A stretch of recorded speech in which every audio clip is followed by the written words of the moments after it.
सूरज की लपटें और जीवन का मरहम। दृश्य ग्रोव ऑफ विंट्री साइलेंस एटनैकिंग का केंद्र। बर्फीले क्रिस्टल के टूटे हुए टुकड़े चारों ओर फैले हुए हैं। अंधेरा धुंध छुट चुका है और ल्यूमिन सीड हवा में तैर रहा है, अपनी सुनहरी चांदनी चमक बिखेर रहा है।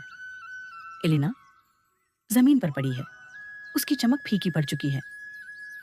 वन का राजा और एरियन नारिकी उसके पास घुटनों पर बैठे हैं, चिंतित हैं। लूना से पास में बैठी है, उसकी आंखों में पछतावा और आंसू है। नैरेटर जीत हासिल हुई थी, लेकिन उसकी कीमत बहुत महंगी थी। अल्यूमिनस सीडर सुरक्षित था और अंधेरे का शाप पीछे हट गया था, लेकिन अबेमहचाद की राजकुमारी इलिना ने अपने जीवन का प्रकाश बलिदान कर दिया था। वन का राजा, धरती के ज्ञान का भंडार, जानता था कि इलिना की हालत गंभीर थी। वन का राजा कमजोर आवाज में उसने अपनी सारी ऊर्जा, अपनी सारी चांदनी क्रिस्टल को तोड़ने में दे दी। उसका जीवन दीप लगभग बुझ चुका है, इस बर्फीली जमीन पर जहां जीवन की ऊर्जा समाप्त हो गई है। मैं उसे ठीक नहीं कर सकता। उगते सूरज का योद्धा एरियन, आवाज में गुस्सा और निराशा। लूना, यह सब तुम्हारी ईर्ष्या के कारण हुआ।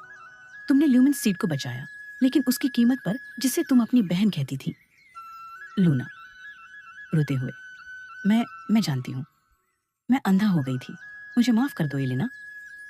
मैंने तुम्हें खो दिया और मैंने खुद को खो दिया, लेकिन मैं मदद कर सकती हूँ।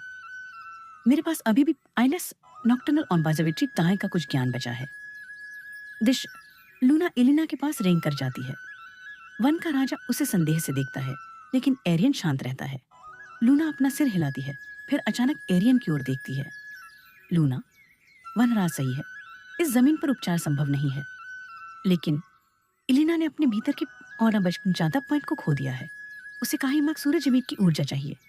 एरियन, केवल कीमाग तुम्हारी शक्तिगान ही उसे बचा सकती है। उगते सूरज का योद्धा एरियन चौंक कर, मेरी शक्ति, मेरी तलवार की शक्ति? लूना, नहीं, तुम्हारी संहीन आत्मा का प्रकाश, तुम्हारी शुद्ध आशा। तुमने हमेशा अंधेरे के डर के बिना